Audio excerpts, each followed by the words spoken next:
Hello everyone, সবাই আশা করছি ভালো আছো। শীতকালের একটা ব্লগ নিয়ে চলে আসলাম, মানে গেছিলাম হস্তশিল্প মেলায় রবিবার দিনকে। হস্তশিল্প মেলায় আশা করি সবাই ঘুরেছো। ভীষণ সুন্দর সুন্দর হাতের কাজের তৈরি জিনিসপত্র, আর আমার চোখ সবসময় একটা দিকে আটকে যায়, সেটা হচ্ছে কাপ।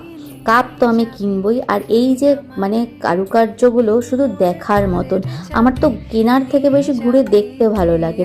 মুখোশগুলো কেমন ভয়ঙ্কর, আর এই ছোট ছোট পুতুলগুলো মানে ভীষণ সুন্দর, ভীষণ সুন্দর। দাঁড়িয়ে দেখতে আমার এত ভালো লাগছে। তো কিছু কিছু জিনিসের আমি ছবিও তুলে নিয়েছি, সব কিছু তো কিনে আনা সম্ভব নয়। আর এবারে হস্তশিল্প মেলায় নতুনত্ব যেটা, সেটা হচ্ছে উলের কাজ। এই উলের তৈরি জিনিসগুলো ছোট ছোট চাবির রিং থেকে ওই পিছনে দেখছো বড় মা দুর্গা, কি সুন্দর বানিয়েছে তাই না? হাতের কাজগুলো অসম্ভব সুন্দর। আর এটা দেখো কি সুইট।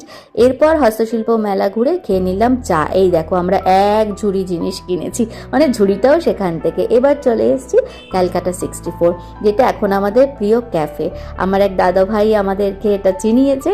তারপর থেকে আমরা নিউ টাউন গিয়ে বা সল্টলেকে গেলেই এই ক্যাফেটাতে একটু আমাদের খেতে ভীষণ ইচ্ছে করে। জানি একটু এক্সপেন্সিভ, কিন্তু মাঝে মধ্যে 6-7 মাস অন্তত খাওয়াই যায়।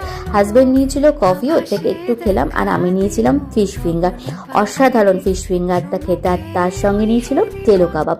তো খুব একটা তো খিদে পাইনি, একটা নিয়েই দুজনে হাফ হাফ করে খেলাম। আর মিঠি খেয়েছিল ফ্রেঞ্চ ফ্রাই অ্যাজ ইউজুয়াল।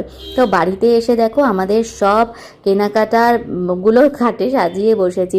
এই কাপটা দেখো ভীষণ সুন্দর দেখতে, কাপের শেপটা এত সুন্দর, তার সঙ্গে মধুবনী আর্ট। আর এই কাপটার শেপটা এত পছন্দ হয়েছে, তো এটাও কিনে ফেলেছি, কারণ বললামই আগে। আর এটা দেখো উলের তৈরি একটা চাবির রিং, এটা কিনেছে মিঠি। আর এটাও একটা উলের তৈরি একটা ফুল, গোলাপ ফুল, এটাও ভীষণ সুন্দর। এই জিনিসটা নিশ্চয়ই তোমরা চেনো, আমার বয়সী যারা আছো 90s কিড, তারা নিশ্চয়ই জানো এই জিনিসটা। আমরাও ছোটোবেলায় আর কি খেলেছি বা দেখেছি। এটা এত সুন্দর দেখতে, একটা বড় সাইজ ছিল, বাট মিঠি ছোট সাইজ দিয়েছিল। চলো টাটা, বাই।